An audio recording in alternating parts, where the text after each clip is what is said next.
우리 서로 인사하겠습니다. 잘 오셨습니다. 잘 오셨습니다.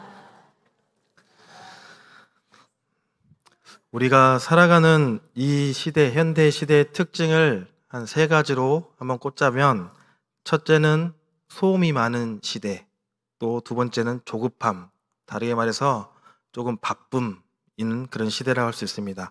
세 번째는 군중의 심리가 많이 있는 그런 시대인 것 같습니다. 특별히 저도 서울에 가끔 올라갈 일이 있어서 올라가면 지하철을 타게 됩니다. 지하철 타면 항상 뛰어가는 사람들이 많아서 저도 같이 뛰어다니는 그런 군중 심리에 휩쓸려서 약속 시간이 많이 남아있는데도 함께 뛰어가고 또 갈아타야 되는데 그 갈아타는 시간을 저 1분 남고 전역을 출발했다, 전전역 출발했다 나오는 거 보면서 막 뛰어가는 모습을 보고 굳이 저거를 안 타도 되는데 나도 타야 되나 하면서 같이 뛰어가는 그런 군중 심리가 많이 있는 그런 시대가 바로 우리가 살아가는 시대라 할 수 있습니다. 현대인들은 각종 소음에 많이 시달리는 것 같습니다. 자동차 소리라든지 산업 현장의 소리, 또 온갖 방송 매체의 소리, 여러 가지 가전제품에서 나오는 소리, 또한 아파트에서 보면 층간소음과 같은 그런 우리 귀를 늘 피곤하게 하는 소리들이 많이 있습니다. 기뿐만 아니라 우리의 마음 또한 여러 가지 소리로 우리를 혼란스럽게 만들기도 합니다.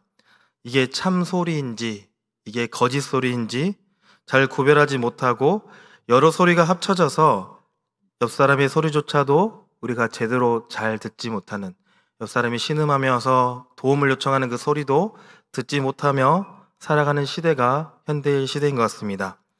외부의 소리에 귀를 기울이느라 정작 자신의 내면의 소리도 잘 듣지 못하는 경우도 많습니다. 무엇보다 우리를 향한 하나님의 그 세밀한 음성을 우리가 듣지 못한 채 살아가고 있지 않나라는 생각을 해보게 됩니다. 그래서 소리가 없는 조용한 우리가 자연을 떠나 도시를 떠나 자연을 찾는, 그래서 휴가철 되면 조용한 곳에 찾는 그런 사람들도 있습니다. 그러나 이미 그곳에도 사람들이 온갖 소리로 가득 차 있고 너무 많은 소리 때문에 정작 들어야 할 소리를 듣지 못하고 있는 시대가 바로 현대 시대인 것 같습니다. 그리고 현대인들은 참 너무나도 바쁘고 분주한 삶을 살아가고 있는 것 같습니다.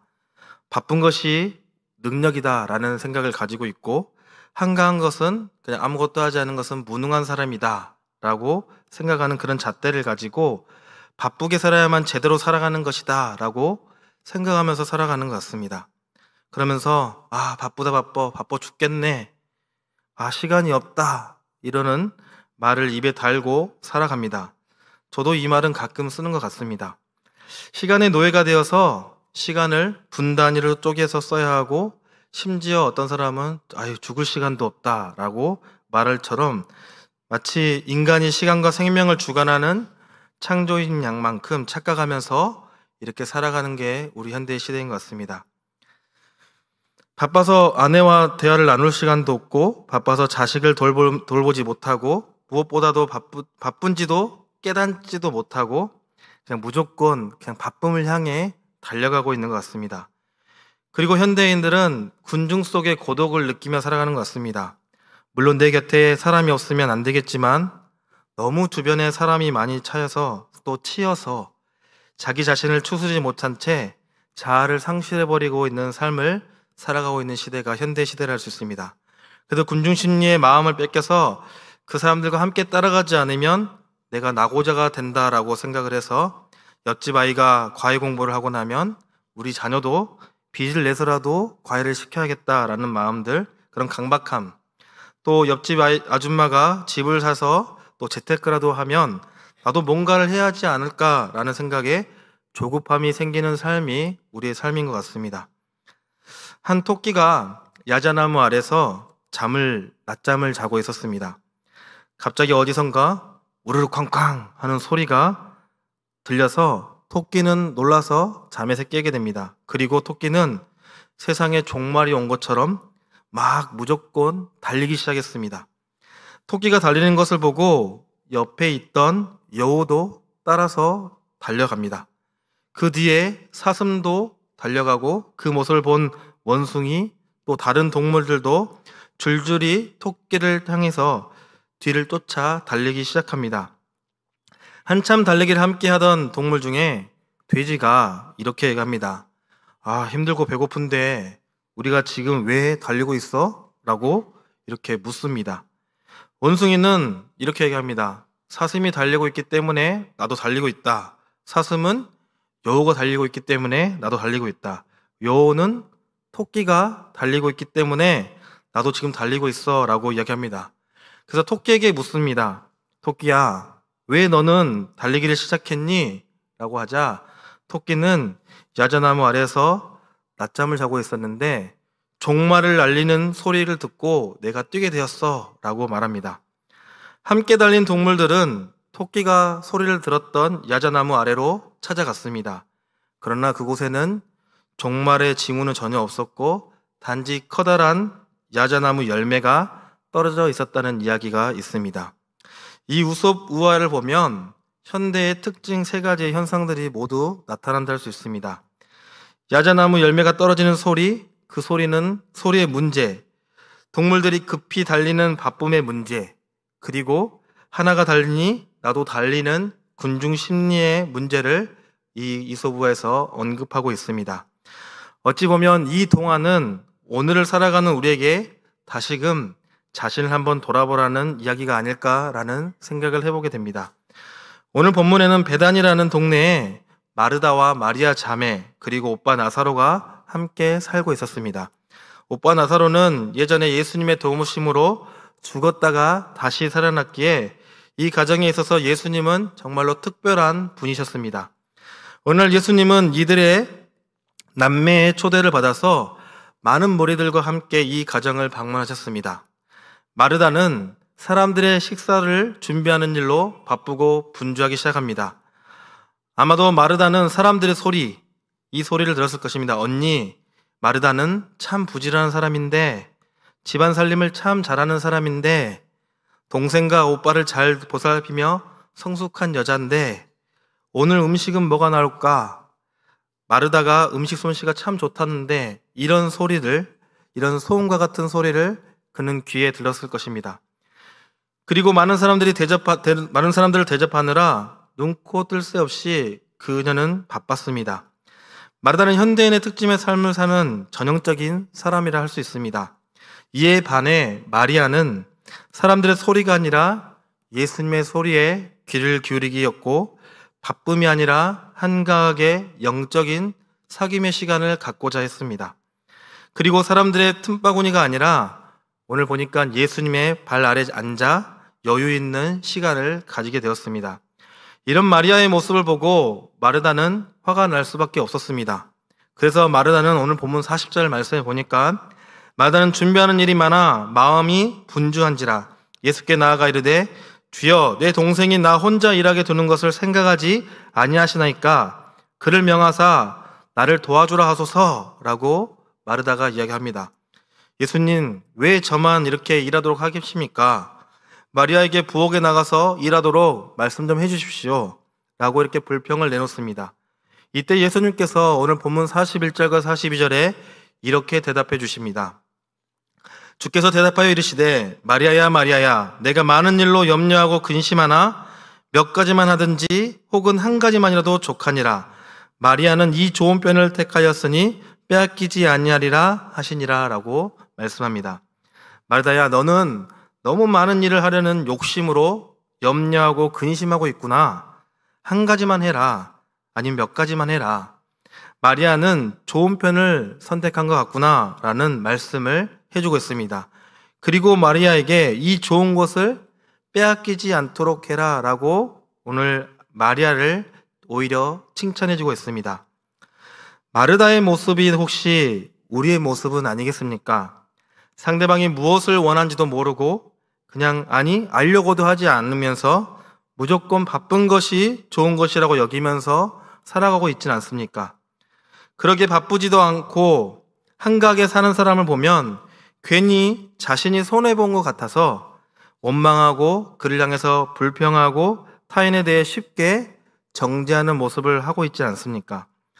마르다의 불평을 세번역 성경에서는 이렇게 이야기합니다. 40절 후반절 말씀을 세번역 성경을 보면, 주님, 내 동생이 나 혼자 일하게 두는 것을 아무렇지 않게 생각하십니까? 가서 거들어 주라고 내 동생에게 말씀해 주십시오. 라고 이렇게 기록하고 있습니다. 다른 표현으로 말하자면 주님도 혹시 문제가 있는 거 아닙니까? 어떻게 둘이 앉아서 여유롭게 이야기만 하고 계십니까? 마리아에게 따끔하게 충고해 주셔야 되는 거 아닙니까? 이렇게라며 동생뿐만 아니라 예수님에게까지 화살을 돌리는 그런 교만한 모습도 보이게 됩니다. 예수님께서 무엇을 원하시는지, 무엇을 더 기뻐하시는지 헤아리지 않고 무조건 자신의 잣대로만, 자신의 생각으로만 쉽게 판단하고 있는 모습이라는 것입니다. 사실 마르다가 주방에서 일을 했다는 것이 나쁜 것은 아닙니다. 손님이 왔는데 아무것도 대접하지 않는다면 그것이 더 큰 문제가 될 수도 있습니다. 마르다의 헌신과 봉사는 마땅히 우리가 인정받아야 할 일이라 할 수 있습니다. 그러나 문제는 이 일을 하면서 원망하고 불평하고 또 타인에 대한 정죄를 했다는 것이 바로 문제가 된다는 것입니다. 헌신과 봉사는 자원하는 마음으로, 기쁜 마음으로 해야 하는 것이고, 받은 은혜가 감사해서 자발적으로 해야 하는 것이 바로 헌신과 봉사를 할 수 있습니다. 봉사하는 것을 자신의 의를 드러내기 위해서 한다면 이미 그때부터 봉사의 의미는 깨지고 만 것입니다. 마땅히 해야 할 일을 한다고 하는 것, 여기는 것, 누군가 해야 할 일인데 그것이 나에게 주어졌다는 것에 오히려 감사한 마음으로 감당하는 것이 온전한 봉사와 헌신이라 할 수 있습니다. 마르다는 봉사는 봉사대로 하고 책망은 책망대로 듣는 지혜 없는 그런 여인이라 할 수 있습니다. 우리 주변에도 이러한 사람이 많은 것 같습니다. 믿음으로 봉사해놓고 나중에 내가 한 봉사를 알아주길 원하든지 일하지 않는 다른 사람들을 정죄하면서 자신이 수고한 것에 대해서 제대로 인정받지 못하는 사람들이 있습니다. 신앙적인 봉사뿐만 아니라 개인적으로 가정과 직장 생활을 안에서도 마찬가지입니다. 마땅히 해야 할 일을 했을 때 우리는 아무 소리를 하지 말아야 된다는 것입니다. 남편이 출근할 때마다 얼굴을 인상을 쓴다거나 가족들에게 매번 내가 힘들게 벌었기에 너희들이 잘 먹고 산다 라고 말한다든지, 아내는 내가 너희들을 위해서 오늘 밥을 차리고 있다라고 매번 말하면서 밥을 먹으라고 한다면 밥이 잘 넘어가지 않을 것입니다. 마르다는 언니로서 마땅히 해야 할 일을 한 것입니다. 돕고 안 돕고는 마리아의 신앙과 인격적인 판단에만 달려있는 것입니다. 마르다가 이래라 저래라 할 수 있는 일이 아니라는 것입니다. 우리는 자신이 무엇인가를 한다고 여기면서 그 일을 통해서 자신을 드러내려고 할 때 우리 안 가운데 교만이 자라잡게 되고, 결국 그 교만은 분노로 표출되게 되고, 분노는 이제는 관계가 파괴되는 것으로 이어지게 되는 것을 우리가 알 수 있습니다. 그래서 일을 하면서 투정을 할 바에는 차라리 그 일을 하지 않고 조용히 있는 것이 더 나을 수도 있다는 것입니다. 우리가 소음에 시달리고 바쁜 것이 좋다고 여기고 사람들의 시선을 너무 의식하는 사람들에게서는 나타나는 특징이 바로 자기의 의를 세우고 원망과 불평을 늘 늘어놓는다는 것입니다. 그래서 예수님은 이런 마르다에게 내가 많은 일로 염려하고 근심하는구나 라고 이렇게 말씀하고 계십니다. 특히 예수님께서 마르다야 마르다야 라고 2번이나 부르신 것은 마르다에 대한 예수님의 사랑과 안타까움을 모두 담고 있는 말씀입니다. 즉, 너 왜 그러니? 내가 너의 수고를 모르니? 내가 너를 사랑한 줄 모르니? 라는 예수님의 숨어있는 말씀이 담겨져 있다는 것입니다. 이에 반해 마리아는 모든 초점을 예수님의 말씀 듣는 것에 맞춰져 있습니다. 즉, 많은 일들 가운데 한 가지를 선택하는데 그것이 바로 예수님의 말씀을 듣는 것이었습니다. 그리고 예수님의 곁에 있는 것이었습니다. 39절에 보니까 주의 발치에 앉아라는 말이 있습니다. 이 말은 제자라는 표시를 가리키기도 합니다. 사도 바울이 가말리엘 문화에서 배웠다는 것을 원문에 찾아보면 그의 무릎 아래서 배웠다라는 뜻을 가지고 있습니다. 우리말에도 스라에라는 말이 있습니다. 이는 무릎 아래라는 자식의 의미를 이렇게 담고 있는 말이 스라란 말입니다. 마리아가 예수님의 발 아래에 앉았다는 이 말 속에는 바로 예수님에 대한 마리아의 사랑과 존경, 그리고 제자됨이라는 깊은 의미가 또 있다는 것입니다.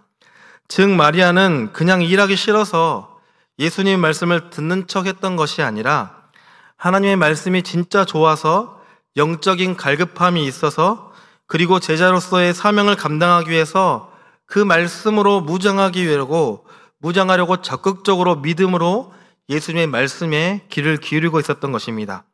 그래서 예수님은 마리아의 이런 모습을 보시고 마리아는 좋은 것을 택한 것이다, 빼앗기지 않도록 노력해라 라고 오히려 칭찬하며 격려해 주셨던 것입니다. 인간은 여러 가지 택함과 선택을 해야 합니다. 결단을 필요로 한 것들이 많습니다. 마르다와 마리아는 서로 다른 것을 선택했는데, 마르다는 자신이 선택한 것을 놓고 원망과 불평을 했고, 마리아는 자신이 선택한 것에 대해서 기쁨으로 충만했습니다. 마르다는 자신의 의를 앞세우며 타인을 정죄하는 자리에 섰고, 마리다는 겸손히 예수님의 발자취에 앉아 있었습니다. 마르다는 이런저런 분주함 속에서 바쁘게는 움직였지만 내적인 기쁨이 없었고, 마리아는 내적인 평안함을 만끽하고 있는 선택을 했습니다. 마르다는 육의 양식을 준비하는 일로 염려하며 근심했지만 마리아는 영의 양식을 먹는 일에 집중하고 있었습니다. 결국 이러한 서로 다른 모습이 예수님에게 서로 다른 평가를 받게 된 것입니다. 예수님께서 마르다에게는 너는 너무 많은 일로 염려하고 근심하구나 라는 그런 평가를 하셨고, 마리아에게는 너는 좋은 선택을 했구나, 빼앗기지 마라 라는 평가를 해주셨습니다. 이것은 현대를 살아가는 우리들에게 어떠한 삶을 살아야 하는가에 대한 방향을 제시해 준 말씀이라 할 수 있습니다. 신앙은 나의 마음에 족한 것을 택하는 것이 아니라 바로 하나님의 마음에 드는 편을 택하는 것입니다. 내가 이것을 하고 싶어도 하나님이 기뻐하지 않으시면 나의 일을 포기할 줄 알아야 한다는 것입니다. 내가 이것을 하기 싫어도 하나님께서 원하시는 일이라면 우리는 마땅히 해야 한다는 것입니다. 그래서 예수님께서도 나의 원대로 마옵시고 아버지의 원대로 하옵소서라고 고백을 했던 것입니다. 마르다는 예수님이 원하시는 일보다 자신이 원하는 일에 집중했고, 마리아는 자신의 원하는 일뿐만 아니라 예수님께서 기뻐하실 일을 선택했던 것입니다. 즉 마리아는 자신에게도 좋고 예수님께도 인정을 받을 수 있는 일을 택할 만한 지혜로운 사람이라 할 수 있습니다. 이것이야말로 가장 좋은 것이지 않겠습니까? 나는 좋지만 하나님께 안 좋은 것, 하나님께는 좋지만 나에게는 안 좋은 것 때문에 우리는 신앙생활 하면서 수없이 갈등을 겪고 있습니다.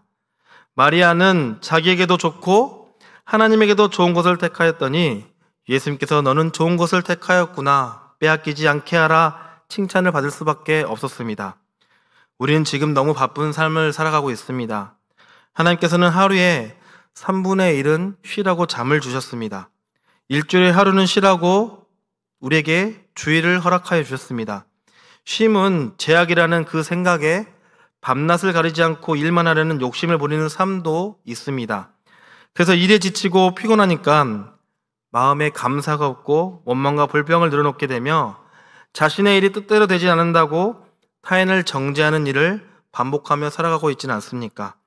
예수님께서는 한 가지만이라도 족하니라 라고 말씀하셨지만 우리는 여러 가지 일들을 하려다가 결국 실족하고 낙심하며 살아가고 있지는 않습니까?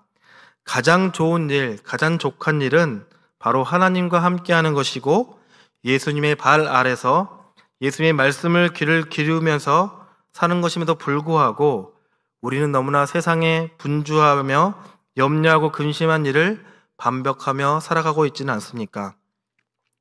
벌써 2025년 5월이 지나가고 있습니다. 5개월 동안 바쁘고 분주하게 살아왔으나 과연 무엇을 위해 바빴는가를 우리가 한번 생각해 봐야겠습니까? 생각해 보면 괜히 조급했던 것 같고, 괜히 염려했고, 이렇게 살지 않으면 곧 죽을 것 같은 생각에 뒤도 돌아보지 않고 분주하게만 살아오지는 않았습니까? 이제부터라도 조금 여유를 갖고 하나님의 말씀에 순종하며 집중하며 살았으면 좋겠습니다. 지난주에 정교인 수련을 통해서 저희들이 많은 은혜를 받았습니다. 수련을 참석하기 위해서 우리는 분주한 삶 가운데서 잠시 거룩한 멈춤을 행하고 하나님께 예배를 사모하며 나아갔을 때 하나님께서 우리에게 참된 평안과 많은 은혜와 영적인 쉼을 우리에게 가지게 하셨습니다. 이제는 좀 더 영적으로 안식을 취하고 하나님 말씀으로 쉼을 누리며 지난 시간들을 돌아오며 살아가시기를 바랍니다. 그래서 하나님께도 인정받고 나 스스로도 행복한 삶을 살아가기를 소망해 봅니다. 너무 많은 일을 하려다가 기쁨과 감사를 잃고 원망과 불평을 늘어놓는 어리석은 삶이 아니라 한 가지 일만 하더라도 행복한 삶을 살아가시기를 바랍니다. 그리고 그 일이 바로 하나님을 기쁘시게 하는 일이 되시기를 바랍니다. 그래서 예수님에게 참 좋은 곳을 선택했구나 라고 칭찬받고 마르다가 아닌 마리아와 같은 삶과 신앙으로 말미암아 날마다 기쁨과 감사가 끊기지 않는 복된 삶을 살아가는 저와 여러분이 되시기를 주님의 이름으로 간절히 축복합니다. 기도하겠습니다. 사랑의 하나님 감사합니다. 하나님, 오늘 말씀을 통하여서 우린 너무나 바쁘고 또 조급하게 살아가고 있지는 않는지 한번 생각해 보게 됩니다. 예수님께 집중해야 했던 그 시간들을 세상적 삶에 몰두하여서 헤매이다가 좋은 것을 선택했다라는 칭찬을 받기보다는 남을 원망하고 불평하고 또 정죄함으로 인해서 내 안에 기쁨과 감사가 끊겨버린 삶을 살아가고 있지 않은지 이 시간 한번 돌이켜봅니다. 하나님, 우리의 시선이 주님께 향하도록 하여 주시고 주님이 원하시는 뜻, 주님이 기뻐하시는 일을 행하며 살아가는 복된 인생이 되게 하여 주시옵소서. 이 모든 말씀 우리를 구원하신 우리 주 예수 그리스도 이름으로 간절히 기도드리옵나이다. 아멘.